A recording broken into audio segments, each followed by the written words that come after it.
એક ગામમાં એક કુંભાર રહેતો હતો. તે રોજ પોતાના ગધેડા પર મીઠાના થેલા લદીને શહેર વેચવા જતો. રસ્તામાં એક નદી આવતી. એક દિવસ ગધેડો થાકી ગયો અને નદી પાર કરતા પગ લપસતા પાણીમાં પડ્યો. મીઠું પાણીમાં ઓગળી ગયું અને થેલો હળવો થઈ ગયો. ગધેડાને ચાલવામાં ઘણી સરળતા લાગી. ગધેડાએ વિચાર્યું, આ તો મસ્ત છે. આવું દરરોજ કરીશ તો ભાર ઓછો થઈ જશે. બીજા દિવસે કુંભારે ફરી મીઠાના થેલા લદ્યા. ગધેડાએ નવી ટેવ પ્રમાણે ધબકું માર્યું અને ફરી મીઠું ઓગળી ગયું. કુંભારે એ યુક્તિ ઝડપથી સમજાઈ ગઈ. ત્યારે કુંભારે વિચાર્યું, હવે આ ચાલાક ગધેડાને હું નવી રીતે પાઠ શીખવાડું. આ માટે કુંભારે મીઠાની જગ્યાએ ખાંડના થેલા લદ્યા.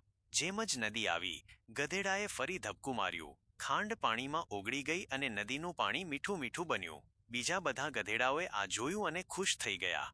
એક ગધેડાએ કહ્યું, ભાઈઓ, હવે તો મીઠું પાણી છે, જો તેમાં લીંબુ નાખી દઈએ તો મજેદાર લીંબુ શરબત બની જશે. બધા ગધેડાઓ નજીકના બગીચામાંથી લીંબુ લાવ્યા. બધાએ મળીને નદીના પાણીમાં લીંબુ નિચોડી નાખ્યા. હવે નદીનું પાણી બની ગયું ખરા લીંબુ શરબત જેવું. બધા ગધેડાઓએ મોજમાં શરબત પીધું, કૂદાકૂદી કરી અને નાચી ઉઠ્યા. આખું નદી કિનારું એક શરબત પાર્ટીનું મેદાન બની ગયું. કુંભાર પણ આ દ્રશ્ય